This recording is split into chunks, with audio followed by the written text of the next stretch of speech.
Finally আজকে আমি মোনাকে বলবো এক্স্যাক্টলি আমি কি কাজ করি, আর গাড়িটাও গিফট করে দিব। আলিফ, এই যে ও হচ্ছে আমার ফ্রেন্ড, তোমার সাথে দেখা করতে নিয়ে আসলাম। মোনা, তুমি সবসময় আমাকে বলতো না যে আমি কোনো কাজকর্ম করি না, আজকের পর থেকে আমি কাজকর্ম করব। এই জন্য আমি একটা সেকেন্ড হ্যান্ড ট্যাক্সি কিনছি। আজকের পর থেকে আমি এই ট্যাক্সি চালাবো। কে?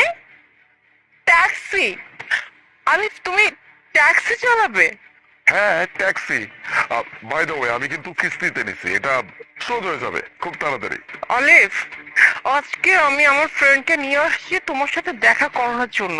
আর আজকে তুমি বলতেছো যে তুমি ট্যাক্সি চালাবে? হ্যাঁ, মানে তুমি একটা চিন্তা করতে পারতেছো যে আমার ফ্রেন্ডের সামনে আমার মান সম্মানটা কোথায় গেল, যে আমার বয়ফ্রেন্ড নাকি একজন সামান্য ট্যাক্সি চালক, সে ট্যাক্সি চালাবে? তুমি কি আর কোনো কাজ পাও নাই? শেষমেশ কিনা ট্যাক্সি। মোনা, তুমি এভাবে কেন বলছো? তুমি তো আমাকে সবসময় বলতা আমি কোনো কাজকর্ম করি না, আমার কাজকর্ম করা উচিত। এই জন্যই তো আমি ট্যাক্সি নিছি। আর এটা থেকে কিন্তু আমি কম ইনকাম করব না, মিনিমাম ওই 25 থেকে 30 হাজার টাকা মাসে আমার ইনকাম হয়ে যাবে। দেখো, আমার মাথার উপরে এমনিতেই অনেক দায়িত্ব। তুমি খুব ভালো করে জানো যে আমি একটা লোয়ার মিডল ক্লাস ফ্যামিলি থেকে উঠে আসছি। আমি এরকম একটা ফ্যামিলিতে বিলং করি যেখানে আমার মাথার উপরে অনেক প্রেশার। আমি চাই তোমাকে বিয়ে করতে। তুমি তো আমাকে বলছো বিয়ে করবা, ফিউচার তৈরি করবা। মনে করো না যে এটা ফিউচার তৈরি করার শুরু মাত্র। দেখো, আমাদের সবকিছু হয়ে যাবে। আমি তোমাকে প্রমিস করতেছি আমি অনেক বড় অবস্থানে যাব। আর এটার জন্য অবশ্যই তোমার সাপোর্ট আমার দরকার। তুমি যদি এখন আমাকে সাপোর্ট না করো, তুমি যদি আমার পাশে না থাকো, তাহলে পারবো না। অলিভ, হ্যাঁ আমি তোমাকে সব কথা বলতাম, ঠিক আছে, যে তুমি এইটা করো, তুমি ওইটা করো, আমরা একসাথে অনেক দূর যাব, আমাদের ফিউচার আমরা এই করব সেই করব। কিন্তু আমি কখনো এইটা ভাবিনি যে তুমি ট্যাক্সি চালাবে। আমি অ্যাটলিস্ট এটা ভেবেছি হয়তো তুমি ভালো কিছু করবে। হ্যাঁ, আর তার থেকে বড় কথা, আমার একটা ড্রিম আছে, আমার একটা ইচ্ছা আছে। আমি কি করে একদিন ট্যাক্সি চালকের ওয়াইফ হবো? তুমি এটা কি করে ভাবলা? হ্যাঁ, আরে যে আমার ফ্রেন্ড, ওর স্যালারি কত জানো? হ্যাঁ, ওর স্যালারি মাসে 1.5 লাখ টাকা। ওর লাইফ স্টাইল সম্পর্কে শুনলে তো তোমার মাথা নষ্ট হয়ে যাবে। আর তুমি কিনা বলতেছো তুমি ট্যাক্সি চালাবা, তারপর আমরা একসাথে অনেক দূর যাবো, এই করবো সেই করবো, কত দিনে কত বছরে? শোনো, একজন ট্যাক্সি চালকের ওয়াইফ আমি হতে পারবো না, আর তোমার সাথে আমি সম্পর্ক রাখতে পারবো না। এতদিন ভেবেছি হয়তো তুমি কিছু না কিছু একটা করবা, ঠিক আছে, জাস্ট আমি এইটা ভেবেছিলাম যে ও ভালো কিছু করবে। আর আমারও একটা স্বপ্ন ছিল যে হ্যাঁ, ও ভালো যখন কিছু করবে তখন ওর কাছে টাকা পয়সা হবে, তার মানে আমি আমার লাইফটা সেটেল করতে পারবো। কিন্তু এখন তুমি ট্যাক্সি চালাবে, আর তুমি কিনা এটা ভাবতেছো আমি এখন ট্যাক্সি চালকের ওয়াইফ হবো? Never ever. আমি তোমার সাথে আর কোনো সম্পর্ক রাখবো না, আমি চললাম, থাকো তুমি। মোনা, যাওয়ার আগে অন্তত দেখে যাও যে আমি কি ট্যাক্সি কিনছি।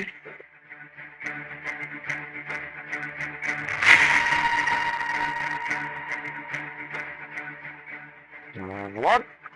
50 লাখ টাকা দামের গাড়ি? এক্স্যাক্টলি, 50 লক্ষ টাকা দামের গাড়ি। বাই দ্য ওয়ে, 50 লক্ষ টাকা কিন্তু আমার কাছে খুব একটা বড় বিষয় না। তার মানে 50 লাখ টাকা দামের গাড়ি দিয়ে তুই ট্যাক্সি চালাবি? না, এই গাড়ি দিয়ে আমি ট্যাক্সি চালাবো না। এই গাড়িটা আসলে আমি আমার গার্লফ্রেন্ডকে গিফট করার জন্য নিয়ে আসছিলাম। আফটার অল, আজকে আমি তাকে বিয়ের জন্য প্রপোজ করতাম। কি কি বললে তুমি? এই গাড়িটা তুমি আমার জন্য নিয়ে আসছিলে, আমাকে গিফট করার জন্য?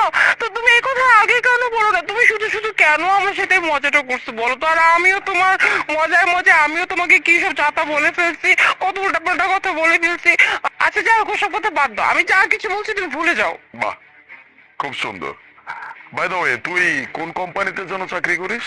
SM group of company. SM group of company? SM group of কোম্পানির একমাত্র মালিক আমি। আর আমার কোম্পানির ব্রাঞ্চ শুধুমাত্র এই দেশে না, বাইরেও আছে। কি বললা তুমি? তুমি এসএম গ্রুপ অফ কোম্পানির মালিক? মানে এত বড় কোম্পানির মালিক তুমি? এতদিন আমাকে বলছো তুমি কিছুই করো না, করার ট্রাই করতেছো। আরে তুমি কেন এসব কথা বলছো? সত্যিটা আগেই তো বলে দিতে পারতে, তাই না? শুধু শুধু আমি তোমার সাথে গিয়ে উল্টাপাল্টা ব্যবহার করছি। যাই হোক, দেখো, আমি এগুলো জাস্ট, তুমিও যখন মজা করছিল আমি বুঝতে পারছিলাম, বুঝছো? আর এইভাবে না আমি মন মন ঠিক করছি, ও যদি আমার সাথে মজা করতেছে তাহলে আমি ওর সাথে একটু মজা করতে প্রায় করি। যাই হোক, আমি কিন্তু সিরিয়াস ভাবে তোমাকে কিছু বলিনি। হুম? প্র্যাঙ্ক? তুমি আমার সাথে প্র্যাঙ্ক করছো না? আরে আমি তোমার সাথে প্র্যাঙ্ক করতে চাইছিলাম বা করতেছিলাম, কিন্তু এই প্র্যাঙ্ক করতে গিয়ে তোমার আসল চরিত্র যে আমি দেখতে পারবো সেটা আমি কোনোদিনও চিন্তা করতে পারি নাই। আমি না ভাবতাম যে এই মানুষটা হয়তো আমাকে অনেক ভালোবাসে, কেন জানো? কারণ তুমি সবসময় আমাকে কাজ করার জন্য ইনফ্লুয়েন্স করতা, আমার খুব ভালো লাগতো। আমি তোমাকে কখনো বলতাম না যে আমার এত কিছু আছে, আমার বাড়ি গাড়ি টাকা পয়সা কোনো কিছুর অভাব নাই, কারণ আমি তোমার কাছ থেকে সেই ভালোবাসাটা পাইছিলাম। কিন্তু এই সব কিছু যে শুধুমাত্র নাটক ছিল সেটা আমি বুঝতে পারি নাই। তুমি আমাকে সামনে রেখে তোমার বন্ধুকে নিয়ে অনেক প্রশংসা করতেছিলা। তোমার বন্ধু এমন একটা কোম্পানিতে জব করে যেখানে তার মান্থলি স্যালারি 1.5 লক্ষ টাকা। শোনো, এই 1.5 লক্ষ টাকা স্যালারি আমার পকেট থেকেই যায় আর সে আমার কাছ থেকেই পায়। আমি না তোমাকে অনেক ভালোবেসে ফেলছিলাম। আমি তোমাকে আজকে বিয়ের জন্য প্রপোজ করতাম, আর এই গাড়িটা আমি শুধুমাত্র তোমাকে গিফট করার জন্য আনছিলাম। কিন্তু দেখো, ওই যে ছোট্ট একটা প্র্যাঙ্ক, এই প্র্যাঙ্কের মাধ্যমে তোমার আসল ব্যাপারটা আমি জেনে গেছি। যাই হোক, তোমার সাথে আসলে কথা বাড়িয়ে আমার কোনো লাভ নাই। তুমি আমাকে যা দেখাইছো আমি রীতিমতো অবাক হয়ে গেছি, তবে খুশিও হয়েছি অনেক। কারণ আমার অন্তত তোমার মতো এরকম একটা দুমুখ সাপের সাথে আজীবন থাকতে হবে না। Thank you. আরে তুমি এভাবে সিরিয়াস কেন হচ্ছ? আর তুমি কি এটা জানো না যে একটা সম্পর্কের মাঝে রাগ অভিমান ঝগড়া সব হতেই পারে, তাই বলে কি একটা সম্পর্ক মানুষের শেষ করে দেয়? দেখো, যা কিছু হয়েছে সবকিছু ভুলে যাও, আমরা আমরা আমাদের সম্পর্কটা নতুন করে শুরু করি, চলো। আচ্ছা, রাগ করছো? আমাকে বলো তো, রাগটা তুমি কি কারণে করছো? আমি একজন ট্যাক্সি ড্রাইভার হব এই জন্য? এক্স্যাক্টলি এই জন্যই। হ্যাঁ, তুমি যখন শুনছো আমি সামান্য একটা ট্যাক্সি চালাবো আর দিন শেষে আমি একজন ট্যাক্সি ড্রাইভার হব, তখনই তোমার রাগ হইছে। কারণ তুমি সবসময় এটা চাইছো যে তোমার হাজবেন্ড বা তোমার বয়ফ্রেন্ড এমন কেউ একজন হোক যাকে মানুষজন দেখলে সালাম ঠুকবে। হ্যাঁ, তবে একটা কথা মাথায় রেখো, দুনিয়ার কোনো কাজই কিন্তু ছোট না। তুমি যেই কাজকে ছোট করে দেখতেছো, এই কাজ করেও মানুষ নিজের সংসার চালাচ্ছে, তারা সমাজে মাথা উঁচু করে দাঁড়ায় আছে। কেন জানো? শুধুমাত্র এই কারণে তারা কোনো চুরি চামারি করতেছে না, তারা কোনো খারাপ কাজ করতেছে না, তারা পরিশ্রম করে নিজের সংসার চালাচ্ছে। আমি তোমাকে এইটাই বুঝাইতে চাইছিলাম। আজকে হয়তো আমার কাছে টাকা পয়সা বাড়ি গাড়ি কোনো কিছুর অভাব নাই, কিন্তু আজ বাদে কাল আমার এই সব কিছু যে হারাবে না, আল্লাহ পাক যে আমার খারাপ অবস্থা আনবে না, এটার তো কোনো গ্যারান্টি নাই। আর যখন এরকম অবস্থা আমার হবে, তখন যদি আমার ট্যাক্সিও চালাইতে হয়, তোমার মতো মানুষ যে আমার সাথে থাকবে না, সেটা আমি বুঝতে পারছি। Thank god and thanks to you যে তোমার আসল চরিত্র তুমি আমার চোখের সামনে একদম পানির মতো ক্লিয়ার করে দিচ্ছ। যাই হোক, আমি না তোমাদের সামনে আর দাঁড়াইতে চাচ্ছি না। আর তোমার সাথে আজকের পর থেকে আমার কোনো সম্পর্ক নাই। বিয়ে তো অনেক দূরের কথা, তোমার মতো একটা মেয়েকে বিয়ে করে আমি আমার জীবন নষ্ট করবো নাকি? এটা তো হইতে পারে না। ভালো থেকো, বাই।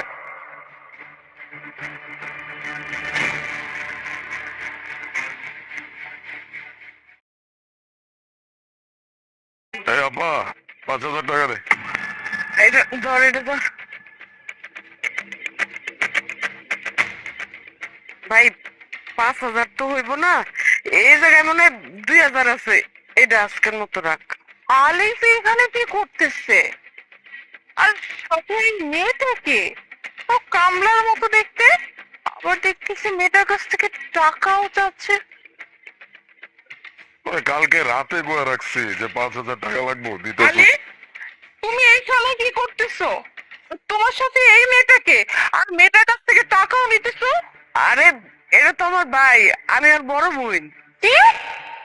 আলে, উনি তোমার বড় বোন হয় আর তুমি তোমার বোনের কাছ থেকে টাকা নিতেছো? তার মানে এতদিন তুমি আমার পিছনে যে খরচগুলো করতে, আমাকে যে দামি দামি রেস্টুরেন্টে খাওয়াতে নিয়ে যেতে, আমাকে যে দামি দামি গিফট দিতে, এই সব কিছু তুমি তোমার বোনের কাছ থেকে নিয়ে করতে? ও মাই গড, আমি তো ভেবেই পাচ্ছি না যে আমি এরকম একটা ছেলেকে ভালোবাসছি। শোনো আলিফ, এইরকম ছেলে না আমার কখনোই পছন্দ ছিল না, যে কিনা তার ফ্যামিলি থেকে টাকা পয়সা নিয়ে তারপর তার গার্লফ্রেন্ডকে চালাবে।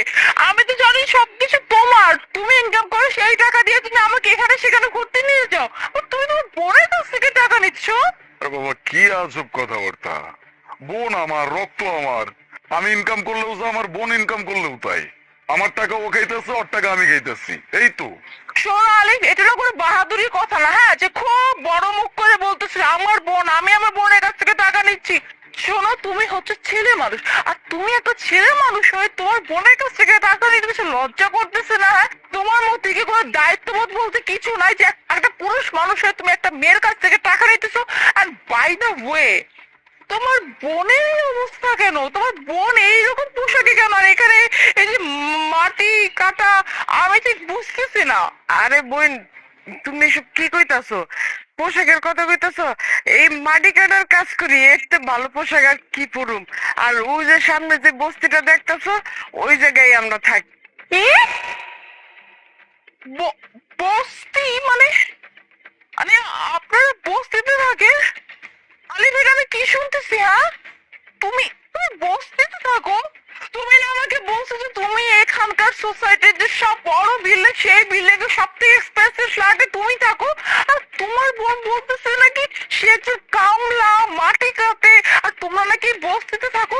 তার মানে তুমি এতদিন যাবত ধরে আমাকে ধোকা দিয়ে আসছো, মিথ্যা কথা বলছো। মানে তোমার যে বাড়ি আছে, গাড়ি আছে, টাকা পয়সা, ব্যাংক ব্যালেন্স সবকিছু মিথ্যা। তুমি আমার সাথে প্রতারণা করছো, তাই না? কেন করছো? কিসের জন্য আমার সাথে প্রতারণা করছো? কি আজব ব্যাপার। আচ্ছা, তোমার যা যা লাগে তুমি আমার যা যা বলো, এগুলো আমি তোমার দেই তো, হয় কি? এখন টাকা কই থেকে আসতেছে না আসতেছে সেটা আমার ব্যাপার, তোমার কেন চিন্তা করতে হবে? অফকোর্স আমার জানার রাইট আছে, হ্যাঁ, কারণ আমি তোমাকে ভালোবাসি। তো আমার বয়ফ্রেন্ড কোত্থেকে টাকা আনবে, কি করবে না করবে, সেটা আমার জানার রাইটস আছে। আর তুমি আমাকে দামি দামি গিফট দিবে ওকে, তাই বলে তুমি উল্টা পাল্টা কোনো কাজ করে তারপর সেই টাকা এনে আমাকে গিফট করবে, এটা তো আমি মেনে নিতে পারবো না। কারণ তুমি খুব ভালো করে জানো যে আমি বড় ফ্যামিলি থেকে বিলং করি। সো আমার এত দামি দামি গিফটের কোনো দরকার নেই। তুমি আমাকে এখন এইটার আনসার করো যে তুমি আমাকে এত বড় প্রতারণা কেন করলা, কিসের জন্য করলা, এত বড় মিথ্যা কথা কেন বলছো আমার সাথে? এত বলছি মিথ্যা কথা? বলছি, এখন ধরা পড়ে গেছি তো কি করব আমি আর? আমি যতগুলো গার্লফ্রেন্ড এই পর্যন্ত পটাইছি সবগুলো চলে গেছে শুধুমাত্র আমার অবস্থার কারণে। এই গরিবের জন্য আমি অতিষ্ঠ হয়ে গেছি, জীবনটা শেষ আমার। ম্যাডাম, আপনি আমার কথাটা শুনেন।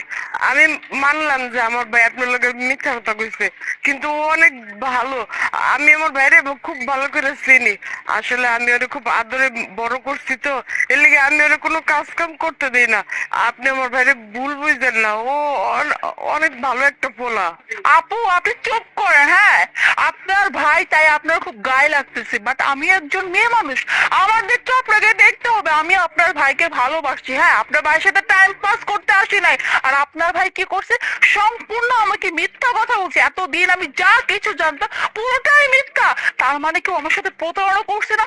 আর হ্যাঁ, আপনি যে বললেন যে আমার ভাই ভালো মানুষ, ও যদি ভালো মানুষ হতো তাহলে ও সত্যিটা লুকাইতো না। ও কি জানে না যে আমি কোন ফ্যামিলি থেকে আসছি, আমার বাবার কি আছে বা না আছে? আমি কোনদিন ওর কাছে কিছু চাইছি? চাই নাই তো। তাহলে ও আমার সাথে মিথ্যা কথা কেন বল, কেন প্রতারণা করলো আমার সাথে? মুনাম, মুনাম সরি, আমি তো পুরো ব্যাপারটা বলছি না। আমি আমি ভয় পেতাম যে আমি যদি তোমাকে হারাই ফেলি, তুমি আমার সত্যিটা জানলে হয়তো আমাকে ছেড়ে চলে যাবা। এই জন্য আমি তোমার কাছে মিথ্যা কথা বলছি। Please try to understand. আমি আমি প্রমিস করতেছি আমি এর জীবনে কোনোদিন মিথ্যা কথা বলবো না, প্লিজ।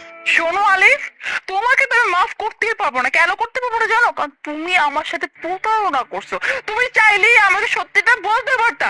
কি ভাবছো তোমার সত্যিটা জানার পর তোমাকে ছেড়ে চলে যেতাম? আর তুমি কি এইটাও জানতে না যে আমি তোমাকে কতটুকু ভালোবাসি? আর তার থেকেও বড় কথা হচ্ছে আমার নিজেরই সবকিছু হচ্ছে, সেখানে তোমার কাছ থেকে যে আমার সবকিছু নিতে হবে, এটা কেমন কথা?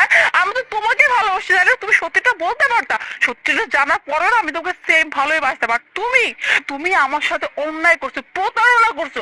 আর প্রতারকের না কোনো মাফ হয় না। আমি তোমাকে মাফ করবো না। আমি চাইলেই তোমার নামে থানায় গিয়ে না একটা জিডি করতে পারি প্রতারণার মামলা, বাট সেটা আমি করলাম না। এই ক্ষেত্রে তোমাকে মাফ করে দিলাম, বাট আজকের পর থেকে আমার আশেপাশের জন্য তোমাকে না দেখি।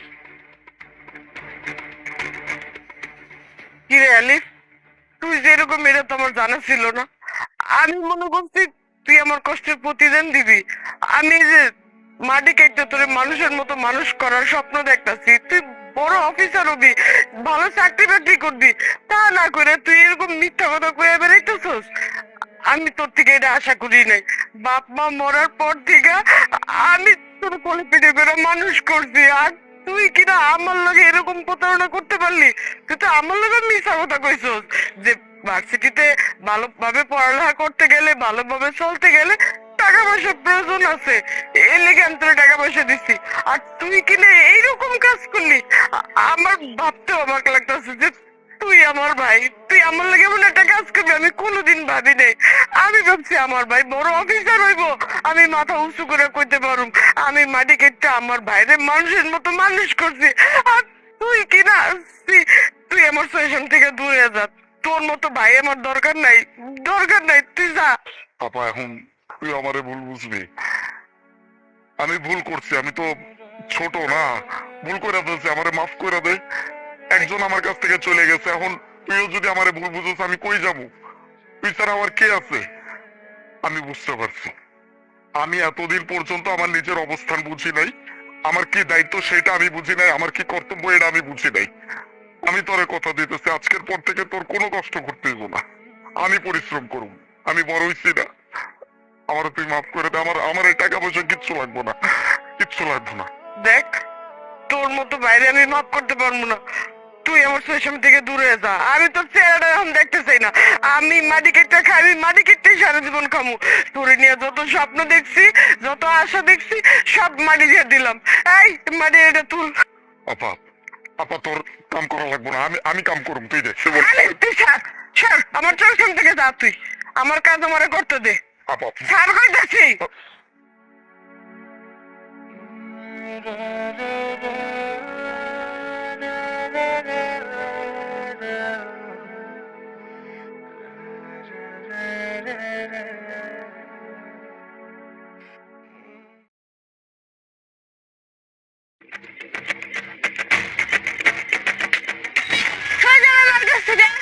কি ব্যাপার মোনা, এটা তোমার মেয়ে না? তমা, তুমি এইখানে, তুমি এখানে একা কি করে আসলে? এখানে তো আমি একলা আসি নাই, ওই যে আমার বাবার সাথে আসছি। মোনা, হালিফ এখানে? হালিফ কিভাবে জানলো? হালিফ, আলি, তুমি মানে তুমি এখানে কিভাবে? এই প্রশ্ন তো আমার তোমাকে করা উচিত, তুমি এখানে কি করতেছ?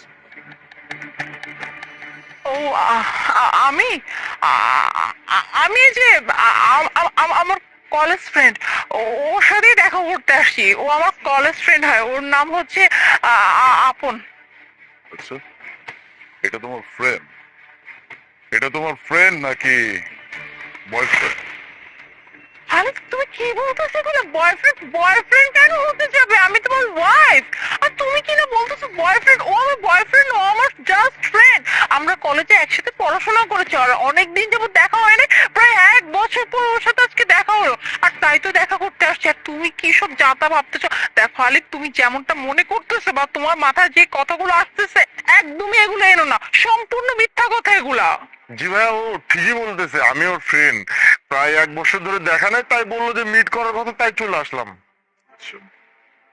তা মোনা, তুমি না শাড়ি পরেছিলে, তুমি এরকম ড্রেস পরে বাসা থেকে বের হইছো? আহ, হ্যাঁ, আসলে আলিফ, আমি বলছি হয়েছে কি, আমি না শাড়ি পরেই বের হয়েছিলাম, কিন্তু ওই যে তুমি তো জানোই আমি আবার একটু বেখেলি মানুষ। ওই রিক্সা করে আসছিলাম, হঠাৎ করে না রিক্সায় আমার শাড়ির আঁচলটা পেঁচিয়ে যায়, ছিঁড়ে যায়। ওই যে আসার পথে হচ্ছে বান্ধবীর বাসা ছিল, ওর কাছে গিয়ে আমি ওর এই ড্রেসটা পরে আসছি জাস্ট ওর সাথে দেখা করার জন্য, আর কিছুই না। তুমি তো জানোই আমি শাড়ি ছাড়া কিছুই পরি না। মোনা, আর কত নাটক করবো? কেন এত মিথ্যা কথা বলতেছো? একটা মিথ্যা কথা ঢাকার জন্য তোমার কতগুলো মিথ্যা কথা বলতে হচ্ছে, তুমি কি সেটা বুঝতে পারতেছো? আমি কিন্তু সবই বুঝি, আমি ছোট মানুষ। তুমি তুমি আমাকে অবিশ্বাস করতেছো? না, আমি তোমাকে অবিশ্বাস করতেছি না, কখনো করিনি, এখনো করব। কিন্তু আমি তোমাকে অবিশ্বাস করি না তার মানে এই না যে আমি আমার মেয়ের কথা বিশ্বাস করি। মা, আমি সত্যি তোমার সব কথা শুনে ফেলছিলাম লুকায় লুকায়। মামুনি, তুমি কফিটা খাও।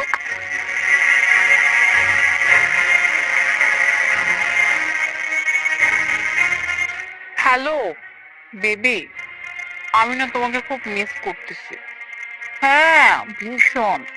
আরে শোনো না, এক কাজ করি, কালকে আমরা দেখা করি ওই যে ওই হোটেলে যেখানে আমরা সবসময় দেখা করি।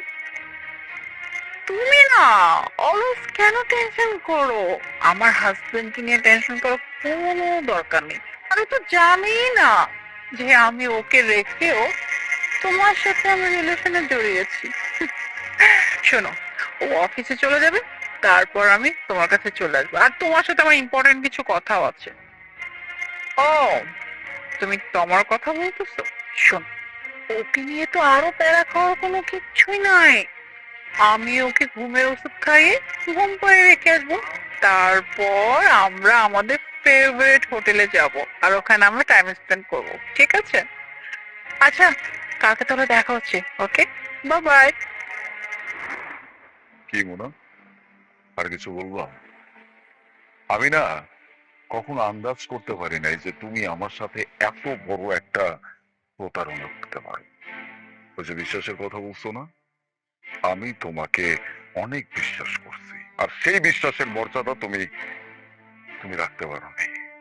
আলিফ, আমি তোমাকে বুঝিয়ে বলতে। পিছে দেখেন ভাই, এইসব আসলে দেখেন ভাই, আমারও মারতেছেন কেন? আপনি আমাদের বউরে ঠিক করেন। একটা মেয়ে মানুষ যদি কোনো ছেলে মানুষের ফোন দিয়ে বলে বাসায় আসতে, আপনি থাকলে কি করতেন? আপনিও তো চলে যেতেন, আর আমারে আইসেন শাসন করতে, তাই না? নিজের বউরে ঠিক করেন। ঠিকই বলছেন, একদম ঠিক কথা বলছেন। আপনার গায়ে হাত তোলা আমার আসলেই উচিত হয় নাই। যেখানে আমার নিজের প্লেট ফুটো, সেখানে আমি আরেকজনকে কি বলতে যাব? খুব ভালো লাগতেছে একটা বাইরের মানুষ শুধুমাত্র তোমার জন্য আমাকে অপমান করে কথা বলতেছে। ছি, লজ্জা এখন মাটি ফেটে আমার ভিতরে চলে যাইতে ইচ্ছা করতেছে, তো সেটা আমি করতে পারতেছি না। এতটা বিশ্বাস করছি, যে মানুষকে এত ভালোবাসছি, সেই মানুষ আমার সাথে এত বড় প্রতারণা। আরে আমাকে ভালো লাগে না, তুমি আমাকে বলতে পারতা আমার সাথে সংসার করবা না, ইটস ওকে, আমার কথা চিন্তা করতে হবে না। এতটুকু তো চিন্তা করতে পারতো যে আমাদের ছোট্ট একটা মেয়ে আছে, আমাদের মেয়ের জীবনে কত বড় প্রভাব পড়তে পারে, এটা তুমি একটা বড় চিন্তা করছো। অবশ্য চিন্তা করবা কিভাবে? যেই মানুষটার মাথায় এতটুকু চিন্তা থাকবে, সেই মানুষ তো এমন কাজই করবে না। আমি আসলে বোকা যে তোমাকে এরকম কথা এখন আমার বলতে হচ্ছে, বা আমি বলতেছি, এটা আমি ভুল করতেছি। যাই হোক, এত কিছু নিজের চোখের সামনে দেখার পরেও তোমার মতো একটা মানুষের সাথে আমার পক্ষে থাকা ইম্পসিবল। আমি তোমার সাথে থাকতে পারবো না, নেভার। আমি তোমার সাথে আর কোনো প্রকার সংসার করতে রাজি না। আমার মেয়ের জন্য আমি একাই যথেষ্ট। তোমাকে আমার জীবনে দরকার নাই। আমার জীবনে শুধুমাত্র আমার মেয়ে থাকলেই চলবে। আলিফ, তুমি এগুলো কি বলতেছো? তুমি আমাকে ছেড়ে দিবে মানে? তুমি আমাকে ছেড়ে দিলে আমি আমি কোথায় যাব? আর আর আমাদের মেয়ের কি হবে? ও আমাকে ছেড়ে থাকতে পারবে না, আমি ওকে ছেড়ে থাকতে পারবো না। আলিফ দেখো, তুমি এই ডিসিশনটা নিও না। আমি তোমার কাছে মাপ চাচ্ছি। আমি স্বীকার করতেছি যে আমি অনেক বড় একটা গুনাহ করছি। দেখো, আমি আর কখনো করবো না, কিন্তু তুমি প্লিজ তোমার জীবন থেকে আমাকে সরাও না। আমার কাছে ক্ষমা চাইতে হবে না, ক্ষমা করার আমি কেউ না। ক্ষমা করার মালিক উপরে আছে। তবে এতটুকু বলতে পারি, তুমি আমাকে যেই কষ্টটা আজকে দিচ্ছ, আমাদের মেয়েকে তুমি যেই কষ্ট দিচ্ছ, আমি তোমাকে কোনোদিন সেটার জন্য ক্ষমা করব না। আমার মেয়ের কথা তোমার চিন্তা করতে হবে না, ওর জন্য আমি আসছি। আজকের পর থেকে ওর বাবাও আমি, ওর মাও আমি, ওর সমস্ত পরিচয় আমি আমার মেয়েকে মানুষ করব। মা, তুমি বাবার সাথে অনেক প্রতারণা করছো, আমি তোমার কোনোদিন ক্ষমা করবো না। চলো বাবা। দেখো না, তুমি যেমন মেয়ে না, তোমার সাথে এইটাই হওয়া উচিত ছিল। ঠিক হয়েছে। আর হ্যাঁ, আজকের পর থেকে তুমি আমার চোখের সামনে পড়বে না কখনো। যত সব